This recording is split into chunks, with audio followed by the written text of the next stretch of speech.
हाँ सर। हाँ हाँ बोलिए। जी सर, नहीं ना सर, बैच का एक्सेस नहीं है ना मेरे पास। आज के दिन आप करवाइए, कल मुझे दे दीजिए एक्सेस नया। एक्सेस नहीं है सर, बोला बैच का मेरे पास।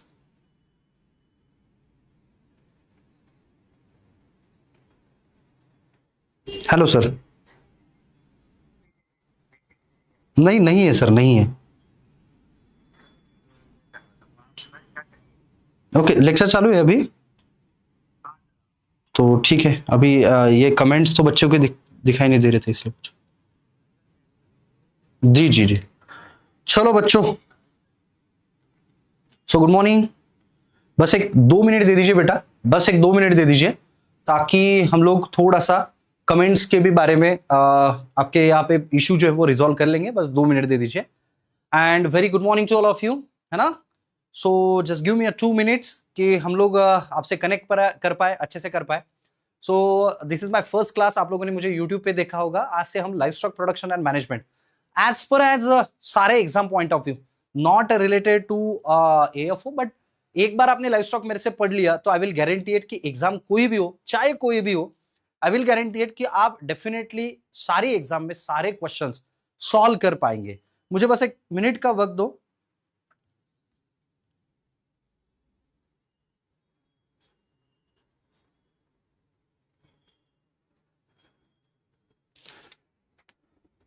बस एक मिनट का वक्त दे दो बेटा।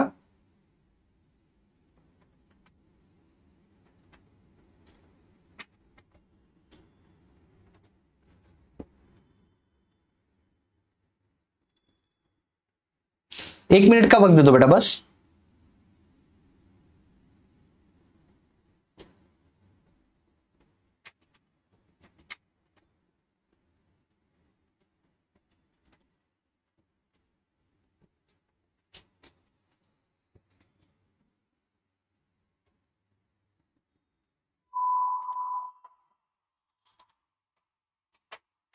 Okay okay okay okay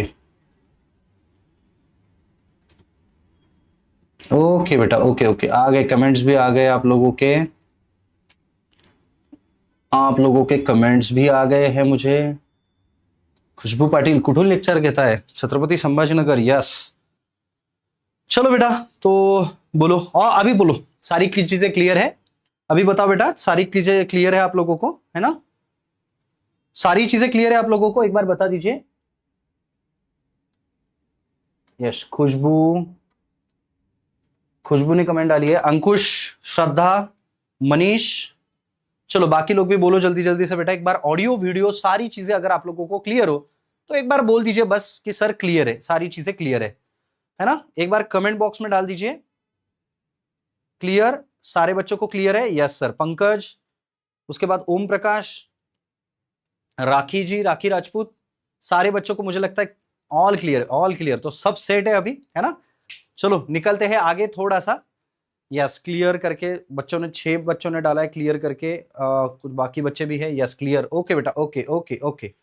Anil ji है, पंकज है, बहुत सारे बच्चे हैं जो लोग अभी बोल रहे हैं कि यस सर, यस क्लियर है। ओके बेटा, ओके, तो ऑल सेट। चलो फिर आगे बढ़ते हैं, आगे बढ़ते हैं और शुरुआत करते हैं आज के लेक्चर की। सो सबसे पहले तो हम लोग लाइव स्टॉक प्रोडक्शन के बारे में क्यों स्टार्ट करें। आने में थोड़ी देर हो गई मुझे, आने में देर इन द सेंस कि आपके लेक्चर्स कंडक्ट करने में थोड़ी सी मुझे देर हो गई, लेकिन अभी बहुत अच्छे से हम लोग करेंगे। China has tried to carry out agro tourism in 2 scientist have been caught with scab. Okay okay Alok, okay. मैं जब बैंक ऑफ इंडिया में था तब मेरे एक दोस्त थे, जो भी ऑफिसर ही थे, उनका नाम था आलोक कुमार, तो मुझे आपकी याद, आपके नाम से उनकी याद आ गई। थोड़ा बढ़ते हैं आगे बेटा। चलो तो आज हम लोग स्टार्ट करते हैं live stock production and management से। सर क्या चीज है live stock production and management, हम लोगों ने क्यों पढ़नी है, क्या क्या चीजें पढ़नी है हम लोगों को, ये सारी बातें देखते हैं। सबसे पहले तो हम लोग देखेंगे कि live stock production and management exam में सवाल कितने पूछे जाते हैं ना। तो एग्जाम में सवाल कितने पूछे जाती है अभी तक हम लोग अगर देखें 2017 से 16 से 15 से उठा लीजिए, सबसे ज्यादा सवाल अगर किसी चीज के पूछे गए तो वो है अभी तक हम लोगों को पूछे गए, that is from live stock production and management. So live stock production and management में हम लोगों को क्या चीजें सीखनी है, पहले तो ये समझ लीजिए। हम लोगों को 4 चीजों के बारे में पढ़ना है। फर्स्ट थिंग, हम लोगों को 4 चीजों के बारे में पढ़ना है। First, that is regarding to the cow. Second regarding to the buffalo, हम लोगों को बफेलो के बारे में पढ़ना है। थर्ड थिंग हम लोगों को पढ़ना है शिप के बारे में। एंड फोर्थ थिंग हम लोगों को पढ़ना है गोट के बारे में। गोट के बारे में भी पढ़ना है हम लोगों को। अब देखते हैं काउ, बफेलो, शिप एंड गोट, इन चार लोगों के साथ साथ और किसके बारे में पढ़ना है सर हम लोगों को? स्वाइन के बारे में। और उसके बाद हम लोगों को पढ़ना है पोल्ट्री के बारे में।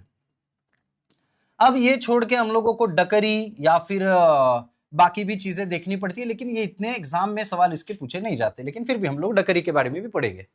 अब पहली बात है cow, buffalo, sheep, goat, swine, poultry, इन 6 लोगों के बारे में पढ़ना है और डिटेल में पढ़ना है हम लोगों को, और डिटेल में पढ़ना है हम लोगों को, राइट। तो हम लोग देखेंगे कि इसके साथ क्या क्या चीजें हैं, कौन सी चीजें हैं, कैसे पढ़ना है, सारी चीजें। अब हम लोग देखेंगे कि काउ के बारे में, बफेलो के बारे में, sheep, goat, swine and poultry के बारे में, इन सारे लोगों के बारे में क्या क्या पढ़ना है। सबसे पहली बात पढ़ने हम लोगों को इनके बारे में, इनके बेसिक टर्म्स, है ना, बेसिक टर्मिनोलॉजी, मतलब क्या क्या पढ़ना है सर हम लोगों को इनके बारे में। तो इनके बारे में हम लोगों को पढ़ना है उनके बेसिक टर्म्स। यहां पे मैंने लिख दिया है सारी चीजें। पहले तो पढ़ना है इकोनॉमिक इंपॉर्टेंस, उसके बाद क्लासिफिकेशन ऑफ एनिमल हम लोगों को पढ़ना है अच्छे से। कैमल एंड रैबिट का सर आया हुआ है सर, हाँ उनके बेसिक टर्म्स मैं पढ़ा दूंगा, don't worry about that. Basic of cattle breed, selection of breed, breed of cow, breeds of buffalo, उसके बाद NABARD bankable project, housing management, चारों पांचों लोगों का housing management, care and management, disease management, oestrus cycle, system of breeding, milk technology, white revolution, breeds of goat, sheep, उनके बारे में housing, disease management, और उसके बाद फिर मिसलेनियस। इस तरीके से हम लोगों को पढ़ना है, इस तरीके से हम लोगों को पढ़ना है। अब हम लोग थोड़ा सा आगे बढ़ते हैं और देखते हैं कि सर इसमें क्या क्या चीजें हैं, कौन सी चीजें हम लोगों को पढ़नी है। तो आज हम लोग स्टार्ट करते हैं, that is from the economic importance. Sir live stock production and management हम लोगों ने क्यों करना चाहिए, फर्स्ट थिंग, है ना, हम लोगों ने क्यों करना चाहिए।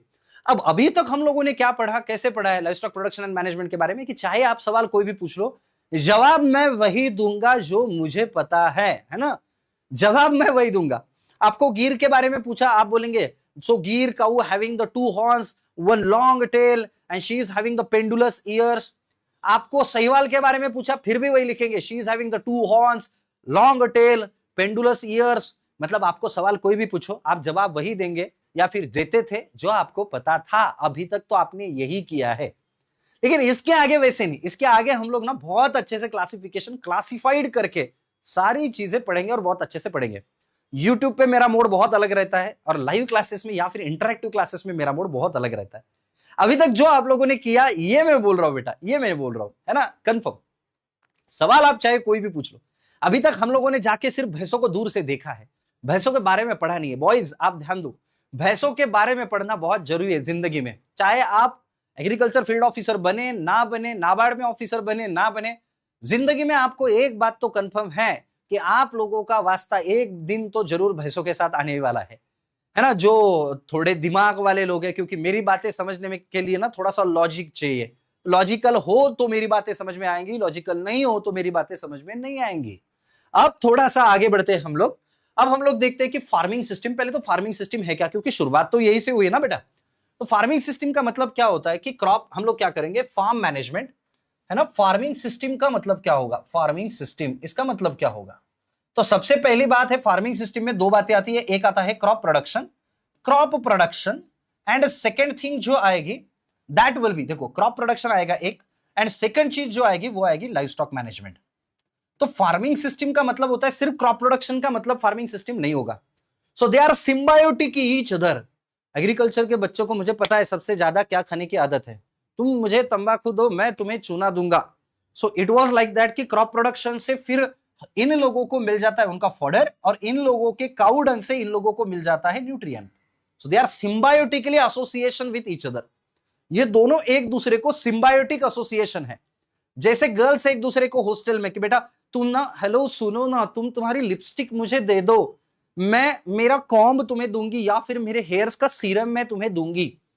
अब ये तो नहीं बोलेगी कि तुम मुझे लिपस्टिक दो, मैं मेरे माथे का सिंदूर मैं तुमको दे दूंगी, ऐसे तो नहीं होगा ना मेरे भाई।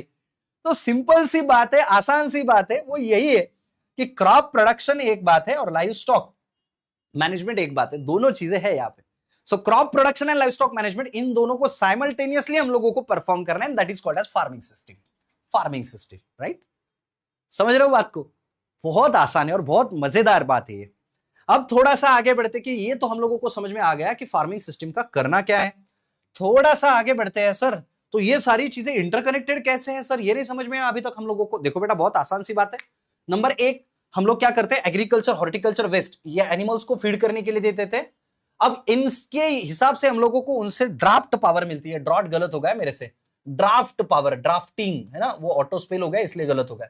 ड्राफ्ट पावर मतलब वही एनिमल्स जो एनिमल्स क्या करेंगे यूजुअली, उन एनिमल्स के हाथों से या फिर उन एनिमल्स से हम लोगों को ड्राफ्टिंग पावर मिलेगी फार्म पावर एंड मशीनरीज में।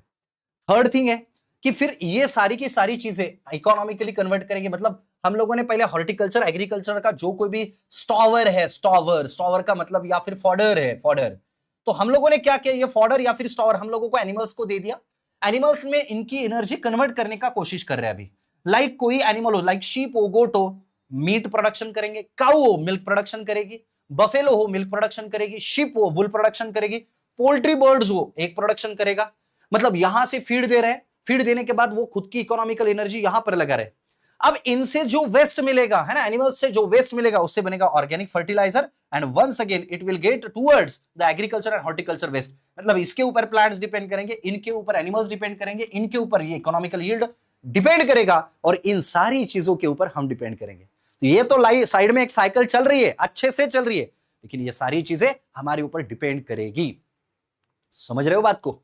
मेरी बात को अगर समझ रहे हो बेटा तो एक बार कमेंट में क्लियर करके डालना है आप लोगों को, या फिर 100%, वहां पे एक ऑप्शन है आपको 100% दिल का भी ऑप्शन है। बस ये दिल जो है ना वो 9 नवंबर तक मुझे दे दो, उसके बाद तुम मुझे दिल दे दो, मैं तुम्हें पोस्ट दे दूंगा। अगर एक बार क्लियर है तो सारे बच्चों ने वहां पे 100% डालना है।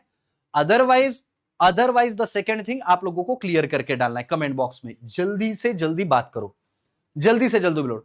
मेरे को एक बार देखने दो आप कितने लोग हो, कैसे हो, क्या कर रहे हो भाई। जब तक अपन कनेक्ट नहीं करेंगे नहीं सीख पाएंगे, अपन कनेक्ट नहीं करेंगे तब तक नहीं सीख पाएंगे। क्लियर है? सुमित जी का कहना क्लियर है 100%। बहुत सारे लोगों ने 100% क्लियर दिल दे दिया है, दिल दिया है, जान भी देंगे।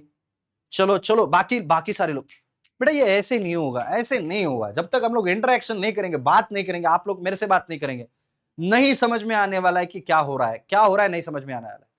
बस ये सारी चीजें हैं, है ना। Okay Shraddha she's her name is Shraddha Chauhan. तो मुझे ऐसे लग रहा है ना कि Shraddha you are from Maharashtra, I think so, या फिर यू आर फ्रॉम राजस्थान।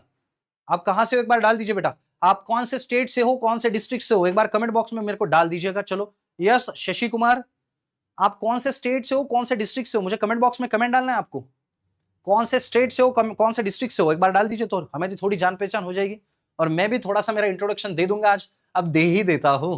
तो मेरा नाम है Siddheshwar Konge, I am from the Maharashtra and basically I am from Maharashtra का एक डिस्ट्रिक्ट है वाशिम, बट आई एम मतलब बहुत सालों से अभी मैं छत्रपति संभाजी नगर, जिसका पुराना नाम औरंगाबाद था, आपने सुना होगा शायद, वहां से मैं बिलोंग करता हूं। 2017 में एज ए एग्रीकल्चर, 2016-17 में पढ़ा तो मैं 2025 से 15 से रहा हूं बेटा। अभी 10 साल का एक्सपीरियंस मुझे हो चुका है एग्रीकल्चर में, स्पेसिफिकली बोल रहा हूं। एंड कंप्लीट टीचिंग एक्सपीरियंस 2012 से मुझे है। तो 2012 से 2025 अभी तक का नियर अबाउट 13 से 14 साल का एक्सपीरियंस ये है। 2017 में मैंने as a Bank of India में एग्रीकल्चर फील्ड ऑफिसर मैंने ज्वाइन किया था। एग्रीकल्चर फील्ड ऑफिसर 2 साल 1-1.5 साल में रहा हूं वहां पे। उसके बाद टीचिंग में बहुत इंटरेस्ट था, पहले से ही इंटरेस्ट था, तो दिल नहीं माना तो सब कुछ छोड़ दिया, है ना, और टीचिंग फील्ड में लग गया हूं। तो ये मेरा बेसिकली पहला ही इंट्रोडक्शन है आपके साथ। तेलंगाना से हो, बलिया से हो बेटा, ओके, बिहार से हो, अयोध्या माय फेवरेट प्लेस, है ना, चंदौली यूपी से हो, ओडिशा से हो, ओके बेटा, ओके, झारखंड से हो शशि जी आप, ओके, उड़ीसा से हो। तो चलो जल्दी कमेंट बॉक्स में आपका स्टेट, आपका डिस्ट्रिक्ट, जो कुछ भी हो आप मेरे को डालो, तो मुझे पता चलेगा, मुझे समझ में आएगा कि आप क्या हो। ओके, गुरदासपुर पंजाब, ओए हितेश पंजाब दे पुत्र, फरीदाबाद हरियाणा, है ना, okay, Deepa Kumari one of my best, मतलब one of my friend Deepa Kumari, she is from Haryana. So Maharashtra Dhule, okay, Khushboo Patil, she is from Dhule. And Khushboo you are from which college बेटा? लखीमपुर यूपी से हो आप, मधुबनी बिहार से हो आप, ओके बेटा। तो आप लोगों को ये सारी चीजें समझ में आ रही होगी, है ना आलोक जी, आपको समझ में आ रही होगी कि क्रॉप, एनिमल्स और हम लोग तीनों एक दूसरे के ऊपर इंटरडिपेंडेंट है, बस दैट्स इट। क्रॉप, एनिमल्स और हम लोग एक दूसरे के ऊपर इंटरडिपेंडेंट है। है या नहीं है, हम लोग एक दूसरे से ऊपर इंटरडिपेंडेंट है। अब थोड़ा सा आगे बढ़ते हैं हम लोग, थोड़ा सा आगे बढ़ते कि सर ये तो चीजें समझ में आ रही है, तो इसीलिए तो हम इकोनॉमिक इंपॉर्टेंस का मतलब वही तो हुआ, इसीलिए तो हम लोगों को एनिमल्स को उनको बढ़ावा देना है। क्यों? क्योंकि अगर एग्रीकल्चर का मेन कंपोनेंट क्रॉप प्रोडक्शन है, अगर गलती से क्रॉप फेलियर हो गया तो आप कैसे जी पाओगे? महाराष्ट्र में सबसे ज्यादा दिक्कत है यहाँ पे फार्मर सुसाइड, और फार्मर सुसाइड करने की वजह भी वैसी है क्योंकि ये लोग अलाइड एक्टिविटी करते ही नहीं थे। अभी अभी फिलहाल इन लोगों ने खुद की अलाइड एक्टिविटी स्टार्ट कर दी है, और हम लोग देख पाएंगे अगर अलाइड एक्टिविटीज हो ताकि तभी वहां से कुछ ना कुछ सोर्स ऑफ इनकम अलग से जनरेट हो रहा है। अगर सोर्स ऑफ इनकम अलग से जनरेट हो रहा है तभी एंड तभी हम लोग ये देख पाएंगे, तभी एंड तभी हम लोग ये सारी चीजें देख पाएंगे कि उनको एक अलग से सोर्स ऑफ इनकम मिल जाएगा और वो जी पाएंगे। सो इकोनॉमिक इंपॉर्टेंस का मतलब यही होता है कि ये गाय बैल भैंस इनका पालन पोषण हम लोगों को क्यों करना है? तो क्यों करना है? One and only one thing, that is to get the extra income. And economic importance का मतलब ही वही होता है कि to get the economic importance, मतलब उनका मतलब ही यही है कि इन लोगों को हम लोगों को क्यों यूज करना है। अब इंडिया का अगर हम लोग सारी चीजें देखेंगे इंडिया के बारे में तो आप लोगों को पता चलेगा फर्स्ट कि ये सारे एनिमल्स लाइक गाय हो, भैंस हो, काऊ हो, शिप हो, गोट हो, पोल्ट्री हो, कोई भी हो, इनसे हम लोगों को पहली तो बात मिलती है food, fibre, fuel, fertiliser, skin and traction. Sir कैसे? हम लोग देखेंगे फूड किसका मिलेगा, हम लोग देखते हैं कि गोट का food that is called as chevon. Second thing fibre, sheep से फाइबर मिल रहा है। फ्यूल, सर फ्यूल कैसे मिल रहा है? काऊ डंग, डंग से फिर हम लोग बनाते हैं वो उबले, है ना, तो मराठी में उसको बोलते हैं काऊ डंग, उबले बनाते हैं हम लोग, है ना, तो उसको हम लोग एज ए फ्यूल यूज करते हैं। उसके बाद हम लोग देखेंगे फर्टिलाइजर कि इनका जो मैन्यूअर है, लाइक मेरे फील्ड में कैल्शियम की बहुत कमी है तो मैं क्या करूंगा, पोल्ट्री का जो फर्टिलाइजर है वो यूज करूंगा, मैं पोल्ट्री फर्टिलाइजर में यूज करने वाला हूं कैल्शियम के लिए। उसके आगे बढ़ते स्किन, मोरक्को, लाइक गोट का स्किन है, ये लड़कियों के जो लेदर बैग होते हैं ना वो या she used to go into the शादी एंड उसका जो झोला रहता है ऐसा पर्स, वो झोला रहता है उसका, उसमें वो हाथ डालेगी, है ना, एंड शी इज लुकिंग कि शी इज कि ये बहुत एक्सपेंसिव है, you don't know about that and all this things. उसने वो 100 रुपए में, बाजू वाले अगर दिल्ली में रहती है तो सरोजनी मार्केट से ना उसने 50 रुपए में ली वाली रहती है, वो भी झगड़ के कि भैया 10 में दे दो ना, 10 रुपए तो कम करो भैया, 200 कैसे ऐसे कैसे मैं 50 देती, बोलो। वो 50 रुपए वाली पर्स, वो आउटर एक्सटर्नल, ये देखिए दीदी मैं ऐसे करके बताऊंगा, जला के बताऊंगा आप लोगों को, जला के बताऊंगा, देखो दीदी प्योर लेदर। अबे लेदर काय का है? वो गोट का लेदर है, गोट का है, शीप का है, उसको मोरक्को बोलेंगे हम लोग। So that skin is useful, traction के लिए हम लोगों को use, transportation from one place to another place, horses, तो ये इनका इकोनॉमिक इंपॉर्टेंस है। इन लोगों से हमको क्या मिल रहा है? Second thing, a living bank provide the flexible finance, है ना, फॉर द इमरजेंसीज, कि हम लोगों को अगर नहीं है, मेरे पास खेती नहीं है तो क्या मैं गोट को पालन, मतलब गोट को ले लूंगा, या फिर काउ रेयरिंग कर दूंगा, गोट रेयरिंग करूंगा, या फिर शिप रेयरिंग, कुछ ना कुछ, मतलब कुछ ना कुछ सोर्स ऑफ इनकम तो बन रहा है भैया। अब थर्ड थिंग थोड़ा सा आगे बढ़ते हैं कि सर लाइव स्टॉक सेक्टर जो it contribute the 4.11 GDP, India का ग्रॉस डोमेस्टिक प्रोड्यूस जितना भी है ना। सुहासिनी जी बोल रही है सर बस मैं गिर जाऊंगी, अभी हंसते हंसते मैं गिर जाऊंगी। अरे कोई दिक्कत नहीं बेटा, देखो हम लोगों को आराम से पढ़ना है, अच्छे से पढ़ना है बस, और ऐसे पढ़ना है कि एक बार जिंदगी में पढ़ लेना है आपको, बाद में आप भूल के बताओ, आप भूल के बताओ कि सर ये मैं भूल गया हूं, नहीं भूलोगे आप, that will my guarantee. So India contribute overall GDP के 4.11%, 4.11% जीडीपी को कंट्रीब्यूट करता है, एंड एग्रीकल्चर का जितना जीडीपी है उसको नियर अबाउट 25% ये कंट्रीब्यूट करेगा।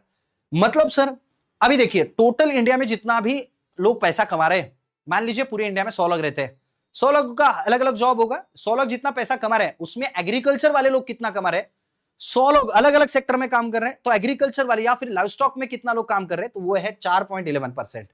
और एग्रीकल्चर सेक्टर अगर हम लोग कंसिडर करें तो उसमें सिर्फ एंड सिर्फ उसमें कितने लोग काम कर रहे हैं, तो उसमें नियर अबाउट 25% लोगों का इनकम ही एग्रीकल्चर से, टोटल जितनी भी इकोनॉमी है उसमें से नियर अबाउट 25% ये इकोनॉमी जो है ना वो एग्रीकल्चर के ऊपर डिपेंड करती है। एंड सिर्फ लाइव स्टॉक का देखेंगे तो उसमें 4.11% जीडीपी को कंट्रीब्यूट करते हैं। थोड़ा सा आगे चलते हैं हम लोग, what is the availability of per day पर पर्सन, 5 यहां पे मैंने पुराना दिया हुआ है, तो नियर अबाउट 512 के आगे, मतलब हम लोग पूरे इंडिया का मिल्क, मतलब पूरे इंडिया का दूध हम लोग जमा कर लेंगे, और जमा करने के बाद एक एक पर्सन को फिर से बांट देंगे, तो एक एक पर्सन के हिस्से पे 512 ग्राम पर डे पर पर्सन, इस हिसाब से पूरा मिल्क, है ना, पर डे पर पर्सन, इस हिसाब से पूरा मिल्क जो है ना लोगों को मिलेगा।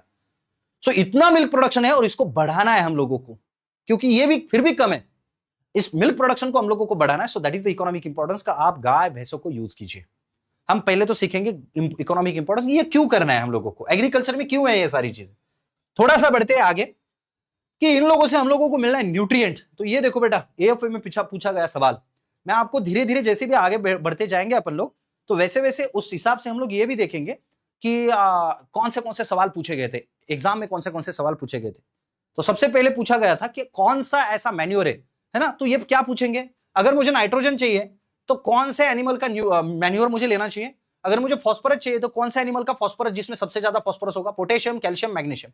तो एक बात ध्यान रखिए, हमारे लिए सबसे अच्छा यस हम लोगों के लिए सबसे अच्छी बात क्या है ना बेटा, कि पोल्ट्री मैन्योर। देखो poultry manure is a rich source of nitrogen. आपको पूछा गया, आपको क्या पूछेंगे ये लोग यही पूछेंगे कि which among the following is the best source for the calcium purpose, कि कौन सा मैन्योर है जो कैल्शियम के लिए सबसे बेहतर है, यही सवाल पूछेंगे। तो कौन सा मैन्योर है नाइट्रोजन के लिए, तो ऑप्शन देते हैं आपको, ऑप्शन क्या देंगे, वो ऑप्शन यही देंगे कि पोल्ट्री है ना, पोल्ट्री या फिर horse manure, pig manure, ship manure, cattle manure, ऐसे सवाल आपको देंगे। तो किसका मैन्योर सबसे ज्यादा इफेक्टिव है, नाइट्रोजन के लिए पोल्ट्री मैन्योर, फॉस्फोरस के लिए पोल्ट्री मैन्योर, सिर्फ और सिर्फ पोटेशियम के लिए यूज करना है शिप मैन्योर। पोटेशियम के लिए क्या यूज करना है, शिप मैन्योर। बाकी मैग्नीशियम के लिए क्या यूज करना है आपको, फिर से वही बात आ रही है, मैग्नीशियम आप चाहे कैटल का यूज कर लो, पोल्ट्री का यूज कर लो। सल्फर के लिए बेस्ट सोर्स क्या है, पोल्ट्री। आप एक बात ध्यान में रखिए, पोल्ट्री बर्ड्स या फिर पोल्ट्री, इनसे मिलने वाला जो भी मैन्योर है वो सबसे इंपॉर्टेंट है, सबसे इंपॉर्टेंट है। कैल्शियम सोर्स पूछा क्या गया था, सवाल ये पूछा गया था, विच अमंग द फॉलोइंग, नीचे दिए गए हुए है ना, विच अमंग द फॉलोइंग, सवाल यही पूछा गया था कि which among the following is considered as, उन्होंने यही सवाल पूछा था कि which among the following manure is most effective for calcium source. आपको जब भी बॉडी में दिक्कत हो रही है तो आपको डॉक्टर यही बोलेंगे मिल्क पियो, और सेकेंड थिंग आप एग्स को कंज्यूम करो, है ना, एग्स खाओ। क्यों एग्स खाओ, that is a rich source of calcium. Sir ऐसे क्यों, क्योंकि जब भी पोल्ट्री बर्ड्स ना यहां से वहां घूमने जाएंगे तो वो दाना चुभेंगे ना, तो उसमें वो कैल्शियम खाते हैं। हम लोग देखते हैं बहुत बार पोल्ट्री बर्ड्स के बारे में, अरे यहाँ पे पोल्ट्री बर्ड्स है, तो वो जो जमीन से उठा उठा के व्हाइट कलर का जो स्टोन खा रहे, that is calcium, that is calcium. ध्यान में रखिए बेटा।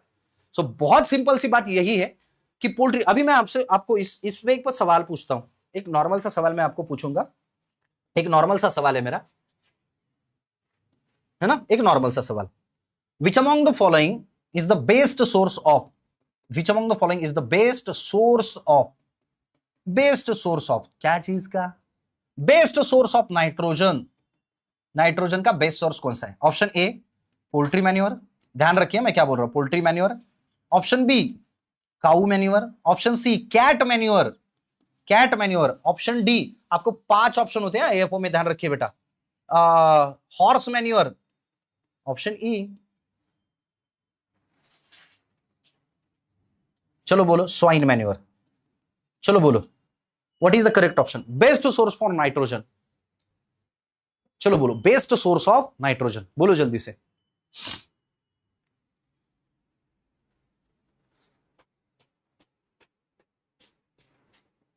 चलो जल्दी जल्दी से कमेंट करो बेटा, जल्दी जल्दी से कमेंट करो, जल्दी जल्दी से कमेंट करो। Yes of course Om Prakash ji correct answer है। सुमित, अरे बाकी सारे लोग कहां चले गए, खुशबू का कहना है ए, ऑप्शन ए यस, बाकी लोग, मनीष मेहर जी का कहना है पोल्ट्री, हितेश जी का कहना है पोल्ट्री, रोशन जी का कहना है, पंकज का कहना है कैट। पंकज जी कैट नहीं दे सकती भैया, कैट का मैन्योर इत्तू सा मिलेगा, उसको क्या करेंगे आप, कैट का मैन्योर इत्तू सा मिलेगा, इत्तू से मैन्योर में क्या क्या मिलने वाला है, सोचो जरा। और अपन इतनी सारी कैट लाएंगे कहां से, पोल्ट्री बर्ड्स तो लाखों में मिल जाएंगे, इतनी सारी कैट्स कहां से लाओगे आप, नहीं नहीं नहीं, वो that is a source of, yes she is a good source, अरे भैया लेकिन उसको इतनी सारी कैट लाओगे कहां से, उनको खाना कहां से खिलाओगे, ये भी तो दिक्कत है। चलो थोड़ा सा आगे बढ़ते हैं, आज बहुत कुछ अच्छा सुनते हैं, चलो आगे बढ़ते थोड़ा सा। सर 70% ऑफ लाइव स्टॉक, ये हमारे इंडिया के 67% small and marginal farmers. Small and marginal farmer कौन होते हैं, मार्जिनल फार्मर वो होते हैं जिनके पास 1 हेक्टर से लैंड कम होगी, स्मॉल फार्मर्स वो होते हैं जिनके पास 1 to 2 हेक्टर्स लैंड होगी, semi medium 2 to 4 hectares of land, medium 4 to 10 hectares of land, और लार्ज फार्मर जो है दैट इज जिनके पास 10 हेक्टर से लैंड ज्यादा होगी, लैंड होल्डिंग ज्यादा होगी, उनको कहेंगे that is a large farmer. तो इंडिया में 86% स्मॉल एंड मार्जिनल फार्मर ही है। तो इंडिया का मैक्सिमम जो पॉपुलेशन है, गाय भैंसे शीप गोट, गरीब लोग इनको यूज करते, so that's why 70% of population ये स्मॉल एंड मार्जिनल फार्मर के पास में ही है ना। ओके, एक्सट्रीमली सॉरी, रोशन नहीं, रोशनी सिंह, एक रोशन भी है बेटा, एक रोशन भी है, Roshni Singh, okay extremely sorry, extremely sorry. चलो आगे बढ़ते हैं थोड़ा सा, अब थोड़ा आगे बढ़ते हैं। 76% ऑफ मिल्क प्रोडक्शन ये वीकर सेक्शन वाले लोग करते हैं, है ना। ऐसे तो नहीं होगा अंबानी जा रहा है भैया सुबह, अरे चलो दूध निकालने, अंबानी जा रहा है, खुद नहीं जाएगा। वीकर सेक्शन जो है इंडिया का, मतलब जो गरीब लोग है वही ये काम करेंगे। 1/5 of total world livestock population present in India. दुनिया में जितने भी जानवर है उसमें से 1/5, मतलब मान लीजिए पूरी दुनिया में 100 जानवर हैं, 100 एनिमल्स है, उनमें से 20 इंडिया में होंगे। वो तो दिखाई देता है, इंडिया में दिखाई देता है वैसे तो। हाँ, वो कैसे लगेगा यार, वो अंबानी जा रहा है वहां पे, उसका वो बेटा छोटा वो वाला वो बेटा वो भी जा रहा है, पापा मुझे भी वो गाय का दूध निकालना है। उसकी नई बहू भी जा रही है कि ए जी सुनते हो मैं भी पतीला लेके आ रही हूँ, इसमें दूध लेके जाएंगे और नया बिजनेस खोलेंगे, रिलायंस मिल्क प्रोडक्शन यूनिट, नया बिजनेस खोलेंगे, है ना। राधिका मर्चेंट, शायद उसका नाम राधिका है ना, शी यू नो या शी इज राधिका। तो कैसे लगेगा, वो 3 पीस में जा रहा है, वो उसका लहंगा लेके जा रही है, नहीं मैं आज पापा जी आज मैं मिल्क प्रोडक्शन के लिए सीखूंगी। दिक्कत है भाई। चलो आगे बढ़ते हैं। तो नॉर्मल सी बातें, ये सारी चीजें एग्जाम में पूछी जाएगी आपको। चलो आगे बढ़ते हैं। तो सर हम लोगों को पढ़ना क्या है, पहले तो ये समझ लेते पढ़ना क्या है। पढ़ना क्या है सर, फर्स्ट लेक्चर है, हाँ आज का फर्स्ट लेक्चर है, इंटरेस्टिंग है आज का फर्स्ट लेक्चर। अरे भैया आगे बढ़ो तुम, मैं बताऊंगा कैसे कैसे होता है सारी चीजें। आगे आगे तो चलो, आगे आगे देखो होता है क्या। हाँ चलो आगे बढ़ते थोड़ा सा। चलो तो अभी सेकंड थिंग है सर, क्या स्टेप्स है, मुझे एनिमल हस्बेंड्री करनी है ना, मुझे एनिमल हस्बेंड्री करना है, क्या इंपॉर्टेंट स्टेप्स है इसमें, इंपॉर्टेंट चीजें हैं इसमें कि एनिमल हस्बेंड्री अगर मुझे करना है तो कैसे करना है, किस हिसाब से करना है मुझे। तो एनिमल हस्बेंड्री करने के लिए हम लोगों को क्या क्या चीजें देखनी पड़ेगी। पहले ही स्टेप है दैट इज ब्रीडिंग। अब ब्रीडिंग का मतलब क्या होगा, ब्रीडिंग का मतलब यह होता है कि कोई भी अच्छे से अच्छा मेल सिलेक्ट करो, कोई भी अच्छे से अच्छी फीमेल सिलेक्ट करो, दोनों का मेटिंग करवाओ। अच्छे से अच्छा मेल सिलेक्ट करो, अच्छे से अच्छी फीमेल सिलेक्ट करो, दोनों का मेटिंग करवाओ। तो इन लोगों का मेटिंग करवाने से क्या होगा ना, आउटपुट अच्छा मिलेगा। So that is considered as a breeding. Second thing है, हम लोगों को उनके बारे में जब भी पढ़ाई करनी पड़ेगी तो हम लोगों को फीडिंग, सेकंड स्टेप है। अगर मैं पोल्ट्री के बारे में कुछ पढ़ रहा हूं या फिर मुझे खुद घर पे मेरे घर पे अगर मुझे लाइवस्टॉक प्रोडक्शन मैनेजमेंट करना है तो दूसरी बात उनके बारे में मुझे देखनी पड़ेगी, that is feeding. Third thing होता है वीडिंग। तो वीड का मतलब आप मुझे बताइए, वीड का मतलब आप मुझे बताइए पहले तो कि what do you mean bye weed. Weed का मतलब आप मुझे लोग बताइए, वीड का मतलब क्या होगा। चलो what do you mean by weeding, weed का मतलब बताओ मुझे जल्दी से।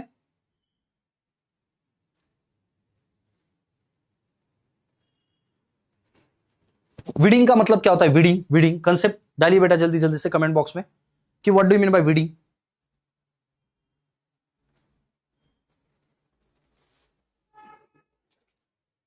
वीडिंग, वीडिंग का मतलब क्या होगा।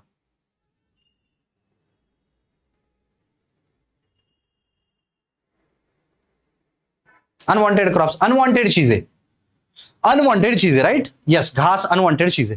अब वीडिंग का मतलब क्या होगा, removal of unwanted unproductive animals, that is called as weeding, या फिर इसको कलिंग भी बोलते हैं, हम लोग आगे जाके देखेंगे इसको। So that is called as weeding और that is called as culling. अब उसके बाद आता है हिडिंग। हिडिंग का मतलब होता है care and management of animals. तो हम लोग जब भी देख रहे हैं बेटा, हम लोग जब भी देख रहे हैं, हम लोगों को अगर live stock production and management करना है या फिर हम लोगों को यही बात समझनी है, देखो live stock production and management करना है आइदर फर्स्ट थिंग, या फिर हम लोगों को क्या करना है कि live stock production management, animal husbandry हम लोगों को करनी है। तो किसी भी चीज की एनिमल हस्बेंड्री करने से पहले ये 4 चीजें हम लोगों को समझनी पड़ेगी। उनका ब्रीडिंग कैसे करें, सेकंड उनको फीडिंग कैसे करें, थर्ड उनको वीडिंग कैसे करें कि किसको रखे किसको निकाले, सारे के सारे एनिमल्स तो नहीं रख सकते, और आफ्टर ऑल हिडिंग, हिडिंग का मतलब है उनका केयर एंड मैनेजमेंट कैसे करें। ओके, तो ये सारी चीजें किसी भी के बारे में, मतलब किसी के बारे में भी पढ़ना है तो इनके बारे में हम लोगों को समझना, मतलब ये चीजें उनके बारे में, क्योंकि हम लोग पढ़ रहे 4 लोगों के बारे में, एक काऊ है, एक बफेलो है, एक शीप है, एक गोट है, 4 लोगों के बारे में ये 4 चीजें हम लोगों को पढ़नी है। चलो आगे बढ़ते हैं। अब पढ़ना तो है भैया, oh my God, don't worry, cute ना, लिटिल बिट क्यूट ना भैया, जिंदगी होनी चाहिए तो ऐसी। अब ये पीडीएफ है, मैंने पीपीटी को पीडीएफ में कन्वर्ट कर दिया है क्योंकि मुझे पढ़ाना था। जिंदगी ऐसी होनी चाहिए भैया, क्यों? कितना मजे में है वो। हम लोग बैठे, एएफओ का एग्जाम कब होगा, वो क्वांट नहीं आ रहा है, वो रीजनिंग समझ में नहीं आ रहा है। यहां पे देखो तुम, यहां पे देखो, बस जिंदगी के मजे तो ये ले रही है, हम तो बस पढ़ाई में लगे हुए हैं। चलो, आपको पता है मेरा सबसे फेवरेट एनिमल कौन सा है? मेरा सबसे फेवरेट एनिमल बफेलो। क्यों? भैया जिंदगी में इनके जैसा सुकून किसी को नहीं है। क्यों फेवरेट है? आराम से रहती है, बट व्हेन शी परफॉर्म, मेरी सबसे फेवरेट जो भैंस है या फिर जो बफेलो, एक तो मुझे बफेलो बहुत पसंद है, लोगों को कुत्ते पसंद होते हैं, लोगों को मतलब डॉग पसंद है, किसी को पैरेट पसंद है, मुझे भैंस पसंद है भाई। एग्रीकल्चर वाला बंदा हो तो मुझे भैंस पसंद है। और भैंस क्यों पसंद है? क्योंकि वो इतने आराम से सारी चीजें परफॉर्म कर लेती है ना, बहुत आराम से, इसलिए मुझे भैंस बहुत पसंद है। आगे बढ़ते हैं थोड़ा सा, चलो आगे बढ़ते हैं थोड़ा सा, चलो ओके। अब क्लासिफिकेशन करवाते हैं एनिमल्स का, थोड़ा सा क्लासिफिकेशन तो एनिमल्स का क्लासिफिकेशन आज करवाएंगे, हमारा छोटा सा टॉपिक है आज, तो क्लास हम थोड़ा सा जल्दी खत्म करेंगे। एक बार मुझे कमेंट बॉक्स में बोलिए कि आपकी बाकी की क्लासेस कितने समय की होती है, मतलब 1 घंटा, 2 घंटा, 3 घंटा, आपकी बाकी की क्लासेस कितने आवर्स की होती है, कितने मिनट्स की होती है, एक बार मुझे बता दीजिए आप। बाकी की क्लासेस मान लीजिए पैथो की होगी, इंटो की होगी, या फिर बाकी की भी क्लासेस जो होगी आपकी, वो कितने समय की रहती है? कमेंट बॉक्स में डालिए। यस सौम्या जी आप यहाँ पे हो, सुहासिनी जी आप कहां से बिलोंग करते हो? हिमा यादव जी, आप लोगों को मजा तो आ रहा है ना पढ़ने में? पढ़ेंगे आप अच्छे से पढ़ेंगे, और ये सारी चीजें मैं 1 घंटे में रिवाइज भी करवा के दूंगा, don't worry about that. 2 hours कभी 2 घंटे की होती है, और 1 आवर अप्रॉक्स, 1.5 घंटा अप्रॉक्स।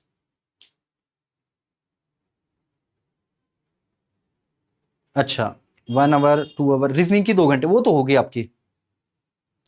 कौन सी भैंस भैंस आपको पसंद है? मुझे मुर्रा, हेलो मुर्रा, वो मेरा जिंदगी का पहला प्यार है भाई, जिंदगी का पहला प्यार। जैसे मैंने एग्रीकल्चर को एंटर किया तब तो मैं पछता रहा था कि क्यों क्यों एंटर किया, अभी लगता है अच्छा हुआ एग्रीकल्चर किया, बहुत स्कोप था।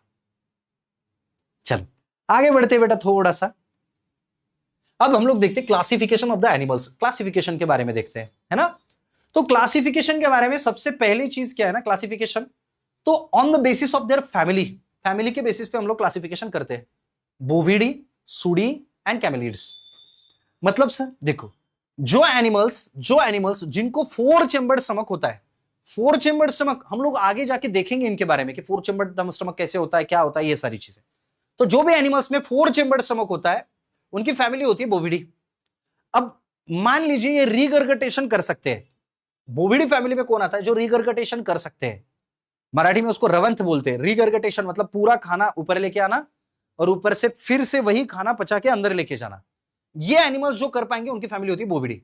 सो शीप ओविसारी साइंटिफिक नेम, गोट कैप्रा हिरकस, बोस टॉरस मतलब विदेशी गाय, बोस इंडिकस मतलब इंडिजिनस काऊ हमारी, उसके बाद बोस बुबेलिस मतलब बुबेलिस या फिर बोस बुबेलिस जो होती है भैंस। तो ये इतने एनिमल्स हैं, जो एनिमल्स जिनकी फैमिली होती है बोविडी, 4 चेम्बर्ड स्टमक इनमें है, मिल्क प्रोडक्शन कर सकते हैं, फैमिली आती है बोविडी। सेकंड चीज, सुडी फैमिली, सस्क्रोफा, नाम क्या है? सस्क्रोफा मतलब सर पिग, स्वाइन, उसकी फैमिली आती है सुडी। उसके बाद है कैमल की family, that is a camelids. तो आपको बहुत आसान सवाल पूछेंगे, which among the following is not belongs to the family Bovidae? कौन बोविडी फैमिली से बिलोंग नहीं करता है? सवाल यह भी पूछा जाएगा कौन बोविडी फैमिली को बिलोंग करता है, बोविडी फैमिली से कौन बिलोंग नहीं करता है, बोविडी फैमिली से कौन बिलोंग करता है, ये सारी पूछी जाएगी चीजें आपको। समझ रहे हो बेटा? यस। जिनका रूमिनेशन वो कर सकते हैं, रूमिनेशन जो लोग कर सकते हैं, ऐसे एनिमल्स को बोलेंगे हम लोग बोविडी। अब आप मुझे एक बात बताइए कि आप आइडेंटिफाई कैसे करेंगे सर कि कौन से एनिमल रूमिनेशन कर सकते हैं और कौन से एनिमल नहीं कर सकते? तो इसके लिए बहुत इंपॉर्टेंट चीज ये है कि सर जैसे हम लोग देखते हैं artiodactyl animals and perissodactyl animals, classification second type का, एक तो on the basis of family हम लोगों ने कर लिया, कि बोविडी फैमिली में कौन है, काऊ है, बफेलो है, शीप है, गोट है, ये बोविडी फैमिली में आते हैं। सर कैमेलिड्स नाम में है, कैमल आता है। सस्क्रोफा सूडी फैमिली, मतलब वो उसमें चला जाएगा। अब इंपॉर्टेंट पार्ट ये है कि आर्टियोडैक्टिल एंड पेरिसोडैक्टिल कौन है। देखिए बेटा, आप पीछे देख पाओगे, अगर कोई भी एनिमल ये इवन टोड फुटेड है, इवन मतलब उसके जो टो है वो दो पार्ट में डिवाइड है, नीचे के टो जो है वो दो पार्ट में डिवाइड है, तो ऐसे एनिमल्स रूमिनेशन कर सकते हैं। पहली बात देखो, काऊ दो पार्ट में, उसका जो हूफ है, हूफ वो दो पार्ट में डिवाइडेड है। बफेलो दो पार्ट में डिवाइडेड है। शीप दो पार्ट में डिवाइडेड है। गोट दो पार्ट में डिवाइडेड है ना। तो ये सारे लोग जिनके पैर दो पार्ट में डिवाइडेड होते हैं उनमें फोर्स चैम्बर स्टमक होता है। They are belonging to the family Bovidae and most important part, they can ruminate. They can ruminate मतलब वो पहले जाएंगे फील्ड पे, खा लेंगे, ग्रासेस खा लेंगे, और after completion of grasses, grasses खाने के बाद, after the completion of grasses खाना हो गया मेरा अभी, तो वो होने के बाद फिर वो क्या करेंगे बेटा, उसको पेट में अंदर लेके जाएंगे, फिर से बाहर लाएंगे, और फिर से वो क्या करेंगे, चर्निंग प्रोसेस करेंगे। तो ये लोग जो भी कर पाते हैं उनको हम लोग बोलते हैं आर्टियोडैक्टिल एनिमल्स। क्या बोलेंगे, आर्टियोडैक्टिल एनिमल्स। पहली बात, उनके हूफ जो है वो डिवाइडेड रहते हैं। सेकंड चीज, ये किसमें रहता है, cow, sheep, goat and buffalo में रहता है। Third thing, they can perform the rumination. Fourth thing, they are belonging to the artiodactyl animals. अब देखते पेरिसोडैक्टिल, जो ऑड टोड होते हैं। मतलब देखिए, आपने घोड़ा देखा होगा, घोड़ा, हॉर्स, हॉर्स जब भी चल रहा है, हॉर्स चल रहा है, हॉर्स सुन रहे हो बेटा, हॉर्स चल रहा है, तो हॉर्स चलने के बाद आप लोग देख पाएंगे उसके जो टोज होते हैं वो डिवाइडेड नहीं है। गधा, गधा, खुद को मत सोचना, गधे के बारे में मैं बोल रहा हूं। सो घोड़े के बारे में देखिए, गधे के बारे में देखिए, जिब्रा उसके बारे में देखिए, उनके पैर जो है ना वो डिवाइडेड नहीं होते, दे आर ऑड फुटेड, मतलब एक ऑड फुटेड, तो उनको बोलेंगे perissodactyl. So they can't perform the rumination. घोड़ा कभी भी अननोन पर्सन से दिया हुआ कोई भी कुछ भी नहीं खाता, क्योंकि he is unable to vomit, वो वोमिट नहीं कर सकता। अगर गलती से भी उसके पेट में अगर टॉक्सिन चला गया है ना, तो वो मर जाएगा, क्योंकि वो उल्टी नहीं कर पाएगा, वो रिगरगटेशन नहीं कर पाता है। घोड़ा, जिब्रा, डोंकी, ये लोगों ने एक बार, हमारे जैसे लोग है ना, अपने जैसे लोग, मतलब आपके जैसा, मेरे जैसा, अगर हम लोग देखेंगे तो we can't perform the rumination. अगर हम लोग रूमिनेशन करते तो कितना मतलब दिक्कत होती थी ना। लेक्चर चल रहा है live stock production and management का, बंदा पीछे से मतलब रूमिनेशन कर रहा है। क्योंकि कल ये बर्थडे पार्टी में गया था, और बर्थडे पार्टी में जाने के बाद इसने ना फ्रेंड के यहाँ पे, अब लड़कियों का तो बहुत चलता है, ए चलो हम लोग पार्टी करते हैं, they used to party like that. मतलब मुझे बाकी लोगों का पता नहीं, लेकिन जितने लड़कियों को मैंने देखा है उनकी पार्टी कैसे रहती है ना, कि you know I want to bhelpuri, panipuri and shevpuri, उसकी पार्टी करते चलो, एंड ए तेरे 5 रुपए तेरे को देने हैं और मेरे 5 रुपीज मैं खुद दूंगी। यू नो TTMM करना है हम लोगों को, TTMM करना है हम लोगों को। सो आपके 5 रुपए आप दो, मेरे 5 रुपए मैं खुद दे रही हूं। She was like that. So अगर ये गलती से किसी फ्रेंड की बर्थडे पार्टी और ये रूमिनेशन परफॉर्म कर पाती तो ये क्या करेगी, वहां पे जाके इतना खाएगी, नेक्स्ट डे लेक्चर में फिर वो पेट का फिर मुंह में लेके आने वाली है। बेटा क्या कर रहे हो, कुछ नहीं सर, कल के गुलाब जामुन में अभी तक रवंत कर रही हूँ या फिर रूमिनेशन कर रही हूँ। कितना खतरनाक लगता था। तो अच्छी बात है, हम लोग रूमिनेशन नहीं कर पाते, है ना। तो यही डिफरेंस है भैंसों में, गाय में और हम लोगों में। हम लोग इंसान हैं। आगे बढ़ते हैं थोड़ा सा। तो जो एनिमल रूमिनेशन नहीं कर पाएंगे उनके हूप कैसे होंगे बेटा, ऑड टो। जो कर पाएंगे उनसे इवन टोड, है ना। तो ये कौन आएगा, काऊ है, शीप है, वो रूमिनेशन कर पाएंगे। घोड़ा है, जिब्रा है, डोंकी है, ये नहीं कर पाएंगे। मेरे प्यारे भाई और बहनों, मेरे प्यारे भाई और उनकी बहनों, जरा कमेंट बॉक्स में डाल दीजिए मुझे कि क्लियर है तो 100% का सिंबल मुझे चाहिए। अगर क्लियर है तो 100% का सिंबल चाहिए। TTMM का मतलब होता है तेरा तू मेरा मैं, है ना। रोशनी जी, तेरा तू मेरा मैं, TTMM मतलब तेरा पैसा तू दे दे, मेरा पैसा मैं दूंगा। लड़कों में ऐसा नहीं होता, लड़कों में सारे के सारे लोगों का पैसा एक को ही देना पड़ता है। हाँ चलो, एंड वी बॉयज भी ऑलवेज लाइक दैट। आज तेरे भाई के पास 100 रुपए, पंकज क्या बोल रहा है, आज तेरे भाई के पास 100 रुपए पाया है, चल पार्टी करते हैं। हाँ, लड़कों का कुछ अलग ही रहता है, लड़कियों का अलग रहेगा, लड़कों का अलग रहेगा। आज तेरे भाई के पास 100 रुपए, चलो पार्टी करेंगे, लड़कों का अलग ही रहता है। और लड़कों को लगते भी कितने रुपए भैया, 70 रुपए लगते हैं। 10 रुपए के मतलब वो खारे दाने आप लेके आ सकते हो, 70 रुपए लगेंगे इवनिंग को, है ना। AFO की पेमेंट ही लगभग 75,000 के आसपास है। तो हर रोज की ये बंदा तो क्या खर्चा कितना करेगा, 70 रुपए भी खर्चा कर लिया उसने। लड़के समझ रहे हैं मैं 70 रुपए क्या चीज के बारे में बोल रहा हूं। ₹70 लगते हैं उनको, और ₹10 के वो खारेदानी या फिर वो जो ग्राउंडनट मूंगफली लेके आते हैं ₹10 की। चलो बॉयज कोड, या बॉयज कोड, माय गॉड। चलो आगे बढ़ते बेटा। अब देखते हैं थोड़ा सा classification on the basis of morphology को एक्सटर्नली कैसे दिख रहे हो। अब कुछ एनिमल है जिनके सिम बहुत लाम है, ऐसे लंबे लंबे है, किसी लोगों के ईयर्स लंबे लंबे है, किसी की मतलब नॉर्मली देखते बेटा हम लोग अभी। तो classification on the basis of morphology कि वो एक्सटर्नली कैसे दिख रहे हैं। सबसे पहले होते हैं वो लॉन्ग हॉर्न एनिमल्स, जिनके सिंग लंबे हैं, ऐसे एनिमल्स। सेकंड लॉन्ग ईयर, जिनके कान लंबे। अब देखो लॉन्ग हॉर्न वाले जितने भी है ना, वो यूजुअली ड्राफ्ट पर्पस के लिए यूज करते हैं। लॉन्ग ईयर्स वाले जैसे गिर है, लॉन्ग ईयर्स है, पेंडुलस ईयर्स। मेरी तरफ मत देखो, मैं गिर नहीं हूं, मैं बता रहा हूं बस। लॉन्ग ईयर्स बताता हूं मैं। उसके बाद north Indian white breeds, Delhi skin वाले ब्रीड्स, धानी ब्रीड्स एंड डॉर्क ब्रीड्स। तो ये क्लासिफिकेशन है, तो देखते हैं इसको भी पहले। तो सबसे पहले है लॉन्ग हॉर्न ब्रीड्स। कौन से ब्रीड्स? Long horn breeds. अब लॉन्ग हॉर्न ब्रीड्स कौन से हैं? अमृतमल, हेरिकर, कंग्याम, खिल्लार, ये सारे ड्राफ्ट पर्पस के लिए यूज करते हैं। लेकिन इनमें देखो लॉन्ग हॉर्न, इनके हॉर्न लंबे लंबे होते हैं, ड्राफ्ट पर्पस के लिए ज्यादातर यूज करते हैं। और इसमें अगर आप लोग देखोगे तो usually draft purpose breed Mysore में ज्यादा पाई जाती है, फिर साउथ इंडियन में। आप एक बात ध्यान में रखिए, आपको अगर ओरिजिन गलती से भी पूछ ली उन लोगों ने, है ना, एग्जाम में, तो इतनी बात याद रखना है कि मिल्क पर्पस ब्रीड ये नॉर्थ इंडिया से ओरिजिनेट है, एंड ड्राफ्ट पर्पस ब्रीड ये साउथ इंडिया से ओरिजिनेटेड है। अब अमृतमल ड्राफ्ट पर्पस के लिए यूज करेंगे, कंग्याम, हेलिकर, सारे साउथ इंडियन ब्रीड से। समझ रहे हो, सारे साउथ इंडियन ब्रीड से। तो ये ड्राफ्ट पर्पस के लिए, so they are use for the draft purpose. यहां पे अगर हम लोग देखेंगे, they are useful for the milk purpose. समझ रहे हो बात को? चलो आगे बढ़ते हैं। सो नॉर्मली अगर हम लोग देखेंगे तो they are considered as a Mysore type breed, Mysore type breeds, long horn breeds. अब थोड़ा सा आगे बढ़ते हैं कि लॉन्ग हॉर्न ब्रीड्स के बारे बात कौन है सर? वो है लॉन्ग ईयर ब्रीड्स। ये देखो, ये कौन सी ब्रीड है? मैं जो बताओ बेटा, इसका नाम बोलो कमेंट बॉक्स में जल्दी से। ये कौन सी ब्रीड है? ये कौन सी ब्रीड है? मुझे बोलो जल्दी से।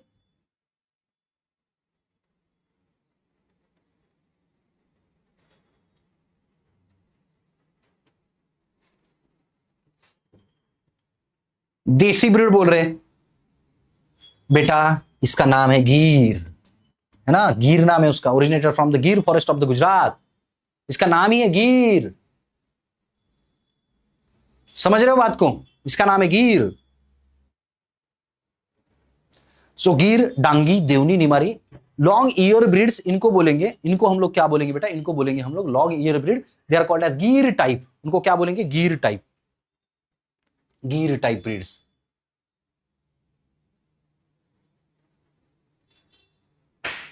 ओके, थोड़ा सा आगे बढ़ते हैं। उसके बाद आता है Indian white, Indian breeds, Indian white breeds. Broad faced and narrow face. Broad का मतलब होगा उनका मुंह बहुत बड़ा है, काठियावाड़ी नहीं बेटा, वो गिर है। जिनका मुंह बहुत बड़ा है they are considered as broad face, and narrow face का मतलब होगा जिनका मुंह छोटा है। तो ब्रॉड फेस्ड ब्रीड कौन से? कांक्रेज, मालवी, थारपारकर, नागौरी। नैरो फेस मतलब जिनका मुंह छोटा है, Hariana, Gaolao, Rathi and Ongole. North Indian breeds, they are considered as north Indian breed. Broad face मतलब मुंह बहुत बड़ा होगा। Kankrej is the heaviest breed in India. India की सबसे हेवी ब्रीड क्या नाम है उसका? कांक्रेज, कांक्रेज। चलो थोड़ा सा आगे बढ़ते हैं। तो ये ब्रीड से नॉर्थ इंडियन व्हाइट ब्रीड्स। अब उसके बाद आती है दिल्ली स्किन ब्रीड, जिसका नाम है सहीवाल। अब दिल्ली स्किन ब्रीड, इनकी स्किन दिल्ली स्किन क्यों बोलते हैं इनको? They are also called as Montgomery breed या फिर सहीवाल टाइप। उसका नाम ही सहीवाल है। So Sahiwal and red Sindhi, क्योंकि इनकी स्किन जो है, क्योंकि इसका नाम है सहीवाल, इसकी स्किन लूज होती है, that's why she is called as Lola breed. उसको बोलेंगे लोला ब्रीड। समझ रहे हो? लोला ब्रीड। अब नॉर्मली हम लोग देखेंगे तो दिल्ली स्किन ब्रीड है, मोंटेगोमेरी ब्रीड है, सहीवाल ब्रीड है। तो सहीवाल ब्रीड को मोंटेगोमेरी, मुल्तानी ब्रीड, इसको मुल्तानी भी बोलते हैं, क्योंकि मुल्तान का सुल्तान जो हरियाणा साइड में है ना, मुल्तानी है ना, मुल्तानी मिट्टी आप चेहरे पे लगाते हो वही। तो नॉर्मली यहां पर हम लोग देखेंगे तो they are considered as a Delhi skin breed. Sahiwal, red Sindhi, ये सारे लोग। आगे बढ़ते हैं थोड़ा सा। दिल्ली स्किन ब्रीड हम लोग क्लासिफिकेशन पढ़ रहे बेटा। Yes, loose skin, they are having the loose skin. अब धानी काऊ, धानी काऊ इज अ धानी टाइप, बस एक ही ब्रीड है उसमें। और last that is a dwarf breed. Dwarf का मतलब हो रहा है छोटी छोटी, ये तो बोनी है, ये ब्रीड छोटी छोटी सी है। मिल्क प्रोडक्शन ठीक ठाक कर लेते, लेकिन डॉर्फ ब्रीड है। तो डॉर्फ ब्रीड कौन सी है? सीरी, लोहानी, पुनवार। सर ये तो समझ रहा है, सवाल भी पूछ लीजिए इस पे। Which among the following is considered as long horn breed? Long horn breed दिए गए ब्रीड में से लॉन्ग हॉर्न ब्रीड कौन सी? Option A Sahiwal. देखो बेटा मैं आपको ऑप्शन दे रहा हूं, सहीवाल, ऑप्शन बी सॉल्व कैसे करना ये भी बोलूंगा, Gir. Option C Amrit Mahal. Option D red Sindhi. Option E all of these. चलो बताओ कौन सी ब्रीड लॉन्ग हॉर्न ब्रीड है, लॉन्ग हॉर्न ब्रीड कौन सी है, कमेंट बॉक्स में दिए गए हुए ब्रीड में से लॉन्ग हॉर्न ब्रीड कौन सी है, कमेंट बॉक्स में जल्दी जल्दी बोलो, जल्दी से बोलो।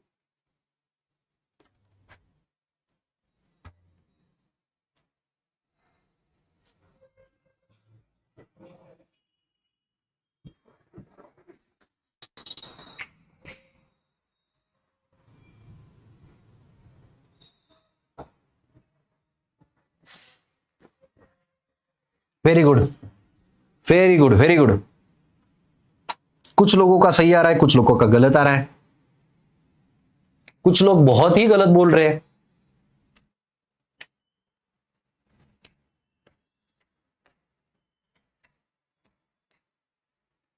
कुछ लोग बहुत ही ज्यादा गलत बोल रहे हैं।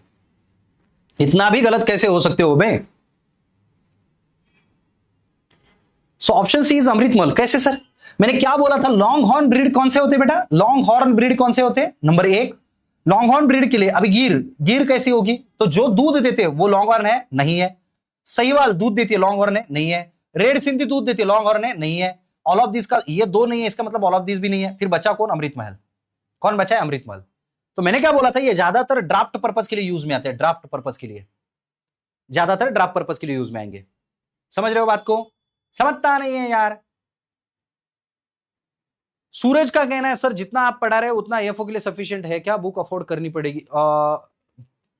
बेटा जितना मैं यहां पे पढ़ा रहा हूं live stock production and management, इसके बाहर सवाल नहीं आएगा। चलो बोलो, नहीं आएगा। ऐसे इतने कॉन्फिडेंस से कैसे बोल रहा हूं? बेटा 10 साल हो गए ना मुझे पढ़ाते पढ़ाते, 10 साल हो गए ना। पूरे ऑल इंडिया में जितने भी मास्टर लोग हैं, जितने भी टीचर्स हैं, ये सब मेरे बात के हैं। बस मैंने अभी तक हिंदी में नहीं पढ़ाया था कभी। ओके, समझता नहीं है यार। चलो आगे। तो मुझे लगता है यहां तक आप सभी लोगों को समझ में आ गया होगा। सर एक बार कंक्लूड कर दीजिए, तो हमारा लेक्चर कंक्लूडिंग भी होता है। सबसे पहली बात हम लोगों ने देखा क्लासिफिकेशन ऑफ एनिमल्स। तो एनिमल्स का क्लासिफिकेशन करते हुए हम लोगों ने क्या क्या चीजें देखी बेटा अभी तक? एनिमल्स का क्लासिफिकेशन हम लोगों ने अभी तक किया, तो उसको क्या क्या देखा है हम लोगों ने? The first important thing, on the basis of उनकी फैमिली, उसमें बोविडी फैमिली, काऊ है, शीप है, गोट है ना, बफेलो है। सेकेंड थिंग हम लोगों ने क्लासिफिकेशन देखा ऑन द बेसिस ऑफ उनके toe, hoof, on the basis of hoof, hoof के बेसिस पे देखा था। क्या क्या देखा था अपन लोगों ने? बोलो बोलो जल्दी जल्दी से। On the basis of HUF क्या क्या देखा था हम लोगों ने? बोलो बोलो बोलो बोलो जल्दी जल्दी बोलो।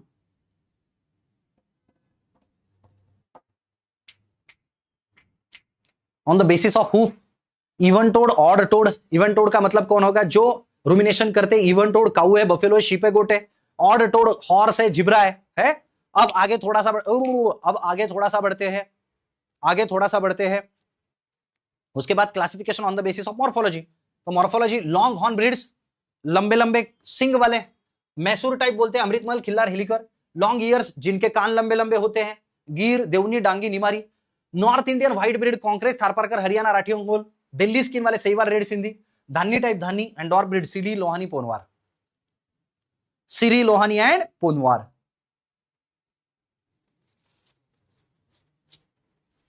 45 मिनट्स में आपने सारी चीजें पढ़ ली है। तो आप मुझे और एक बात बताएंगे कि इंडिया का कितना परसेंट हम लोग इकोनॉमी जो है वो एग्रीकल्चर या फिर लाइव स्टॉक प्रोडक्शन को कितना परसेंट जीडीपी कंट्रीब्यूट करता है? जीडीपी को कितना percent, live stock production and management कितने परसेंट जीडीपी को कंट्रीब्यूट करता है? कितना परसेंट कंट्रीब्यूट करेगा? कमेंट बॉक्स में डालिए जल्दी जल्दी से, कितना परसेंट कंट्रीब्यूट करेगा?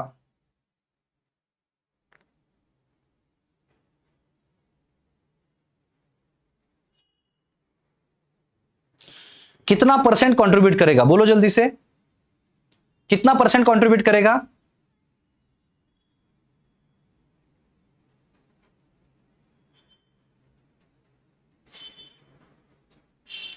नियर अबाउट 4 से 4.25%। ओके, कोई दिक्कत नहीं है, कोई भी दिक्कत नहीं है।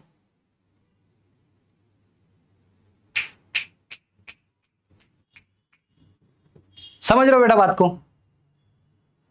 समझ रहे हो बात को?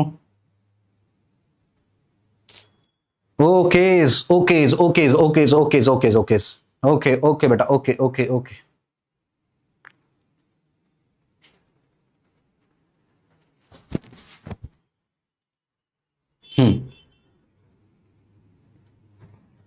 कोई दिक्कत तो नहीं लग रही अभी? ओके ओके, सारी चीजें ओके। चलो ओके, चलो। तो ये सारी चीजें आप लोगों को समझ में आ गई होगी, ऐसे मैं कंसीडर करता हूं, है ना? ऐसे मैं कंसीडर करता हूं।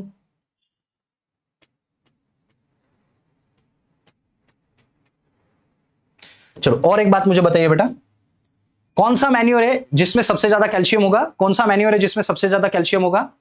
ऐसा कौन सा मैन्योर है जिसमें सबसे ज्यादा कैल्शियम होगा? ऐसा कौन सा मैन्योर है जिसमें सबसे ज्यादा कैल्शियम होगा?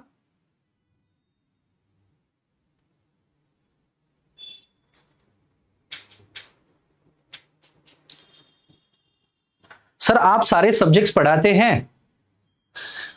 ये बैच में मैं life stock production management, agronomy fundamental और बाकी सारी चीजें, मतलब पोल्ट्री, स्वाइन हस्बेंड्री, ये सारी चीजें मैं पढ़ाऊंगा। Poultry, very good, very good,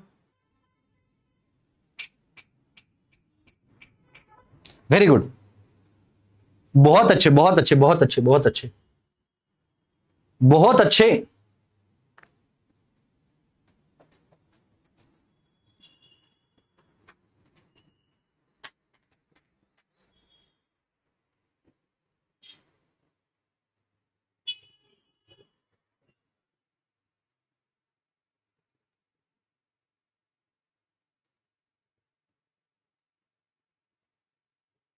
चलो, तो सारी चीजें अगर क्लियर हो तो आज हम लोग रुक जाए यहाँ पे।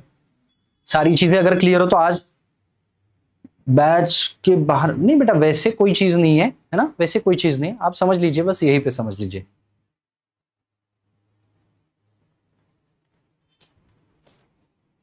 Okay good. अगर सारी चीजें क्लियर हो तो एक बार बेटा क्लियर करके कमेंट टाइप करके डाल दीजिए। हाँ, सारी चीजें क्लियर हो तो कमेंट करके सारी चीजें टाइप करके डालिए। एएफओ के लिए अभी बहुत अच्छा पेमेंट भी है, सैलरी भी बहुत अच्छी है, एंड इस साल वैकेंसीज भी अभी बहुत जल्द, इसी महीने में नोटिफिकेशन आपका आएगा एएफओ के लिए। इसी महीने में नोटिफिकेशन भी आने वाला है आपका एएफओ का, तो बहुत जल्दी जो है नोटिफिकेशन दिखाई देगा, इसी महीने में आएगा। क्योंकि एग्जाम प्रीपोन होने के चांसेस सच में है। ये हम लोग यूट्यूब पे बहुत ज्यादा नहीं बोल सकते, लेकिन एग्जाम प्रीपोन होने के चांसेस बहुत ज्यादा है। तो आप उस हिसाब से अपनी तैयारी या फिर प्रिपरेशन स्टार्ट रखिए। हाँ बेटा, यस। तो कोई दिक्कत नहीं है, यहाँ पे हम लोग रुकते हैं आज। कल से हम लोग स्टार्ट करेंगे अगली चीजें। Yes sure.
दीजिए।